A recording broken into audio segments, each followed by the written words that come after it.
time before they ate of the tree of the knowledge of good and evil, they had a relationship with God. You know, he Adam and Eve were both the wife that God married, that God wanted, had a relationship with. But the minute they ate from the tree of the knowledge of good and evil, they became something else that God didn't create. They had a different knowledge. It's like they became another person.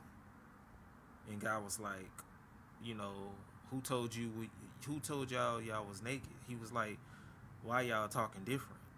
Where y'all getting this knowledge from? He just wanted, God knows all things. He just wanted to get an answer from them. But moving on, it says Satan attempts to create a blended family amongst God. Adam and Eve was when he beguiled Eve into disobeying God. When Eve ate the forbidden fruit of the tree, she instantly became different, no longer the bride God created, similar to a cheating spouse.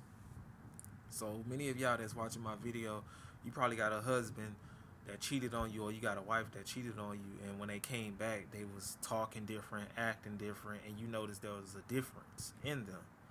They not the same spouse that you married. They not the same person that you was with. That's similar to right here that God dealt with concerning Adam and Eve. And you know, Satan was trying to break that relationship from Adam and Eve by getting them to disobey God from eating from the tree of the knowledge of good and evil. So this divorce, this cheating, all of this stuff goes all the way back to Adam and Eve.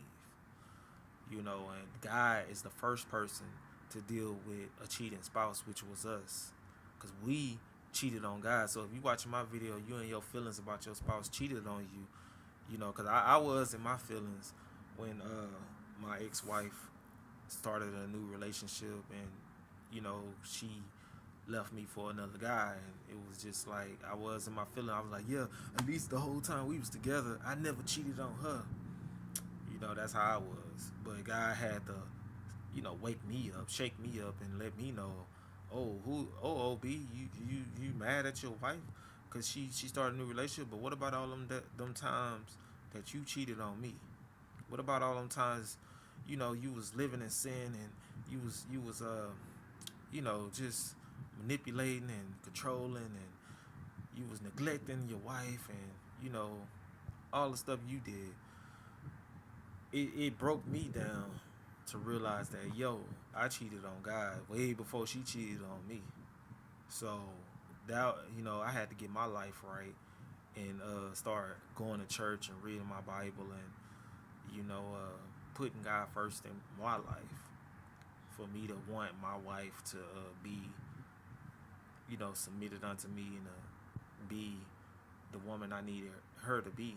But I couldn't demand that out of her, or I couldn't want that from her if I wasn't committed and submitted to God myself. And that's the purpose of this video for you guys that's watching. Like, you can't demand your wife to be submitted unto you, or to show you respect and love, and you not submitted to God. You have no connection with God. You turned up every day. You going with your homeboys to the clubs. You sitting out at home watching the game all day, and you neglecting your wife. You just neglecting her, running after music, fame, and you putting your work, ministry, or whatever, man. Like, you just neglecting your wife and your spouse. How can you demand her to be submitted unto you when you not submitted to God? How can you take care of your household if you're not taking care? How can you take care of the household of God if you're not taking care of your own household? That's intimidity. But moving on, continue on. I'm going through my notes. Check it out. I'm going through my notes right here. But Adam also was seduced by Eve into eating the forbidden fruit. See, the way to get to a man is through his wife. A man that loves his woman, the way to get to him, to break him down, is to get to his wife, and that's what the devil did. You know, most of the time, that's how they break strong men down, is getting to their wife or their kids, because that's gonna make them fold. But he couldn't just directly go to Adam, because Adam was so connected to God at the time. But the way to get to Adam, he had to get through it to his wife. Not saying she wasn't connected to God, it's just that he had to choose something that was gonna make Adam vulnerable. But anyways, let's go to Genesis chapter 4, verse 1 through 17. It says, "And Adam knew Eve his wife, and she conceived and bare Cain, and said, I have gotten a man from the Lord. And she again bare his brother Abel.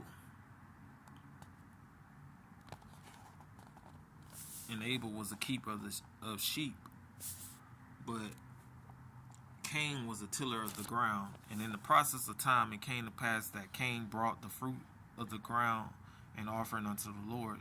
And Abel he also brought of the firstlings of his flock and of the fat thereof. And the Lord had respect unto Abel and to his offering. But unto Cain and to his offering he had not respect. And Cain was very wroth, and his countenance fell. And the Lord said unto Cain, Why art thou wroth? And why is thy countenance fallen? If you do well, shall you not be accepted? And if you don't do well, sin lieth at the door, and unto you shall be his desire, and you shall rule over him. And Cain talked with Abel his brother. And it came to pass, when they were in the field, that Cain rose up against Abel his brother, and slew him. And the Lord said unto Cain, Where is your brother? Where is Abel your brother? And he said, I know not. Am I my brother's keeper? And he said, What have you done? The voice of your brother's blood cried unto me from the ground. Now art you cursed from the earth, which hath opened her mouth to receive your brother's blood from your hand. When you tillest the ground, it shall not henceforth yield unto you her strength. A fugitive and a vagabond shall you be in the earth. And Cain said unto the Lord, My punishment is greater than I can bear. Behold, you have driven me out this day from the face of the earth, and from your face shall I be hid. And I shall be a fugitive and a vagabond in the earth. And it shall come to pass that everyone that find me shall slay me. And the Lord said unto him, Therefore whosoever slayeth Cain, vengeance shall be taken on him sevenfold. And the Lord set a mark upon Cain, lest any finding him should kill him. And Cain went out from the presence of the Lord, and dwelt in the land of Nod, and on the east of Eden. And Cain knew his wife, and she conceived and bare Enoch. And he builded a city, and called the name of the city after the name of his son, Enoch. Enoch was someone powerfully that was used by God, and he also walked with God and was caught up into heaven with God.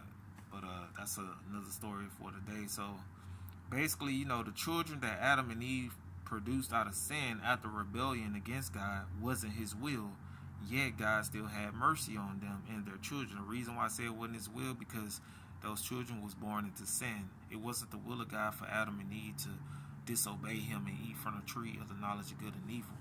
So the children that they bared that was born into sin, he wanted them to have children that wasn't born into sin. But they had children that was born into sin, which was Cain and Abel. But God still had mercy on them. Even after Cain killed his brother, he still had mercy, saying vengeance was going to be taken sevenfold on whoever killed Cain. That's mercy. But Eve boasted before God of being able to bear a son, her firstborn Cain, but didn't boast about her second son Abel. See, we see here in Genesis chapter 4, it says, and Adam knew Eve his wife, and she conceived and bare Cain, and said, I have gotten a man from the Lord.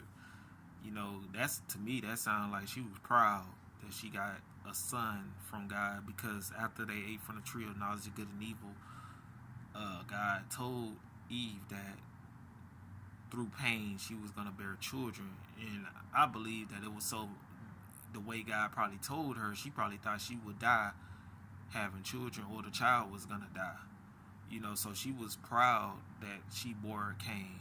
But when she had, it said, and she again bare his brother Abel. But it didn't say, she didn't have a comment for Abel. She was just proud of her firstborn. So basically she was proud. So the end result was God favoring Abel over Cain for a number of reasons. One being that Abel brought a better offering, exemplifying Jesus' death on the cross for our sins by offering the first fruit of the sheep compared to Cain. Cain was favored by his mother over Abel, yet not by God, which caused Cain to become jealous of Abel, who had a better favoring, and eventually Cain killed Abel. So, right there, blended families are not the will of God, but He have mercy on the children born out of adultery. Basically, like I said earlier, Adam and Eve having children, it was the will of God for them to have children, but it just the way they did it. After eating from the tree of knowledge of good and evil, they had children that was born into sin, and that wasn't the will of God. It wasn't for the will of God for Cain and Abel to have the knowledge of good and evil, because we can see when you have the knowledge of good and evil, it's possible that you can use evil.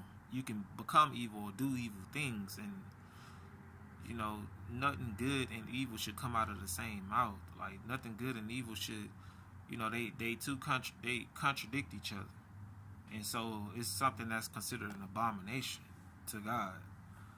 But Eve, she favored Cain over Abel, and I believe that was the sin of pride from her having the knowledge of good and evil. She was still proud, even Adam was proud at that point when he ate from the tree of knowledge of good and evil.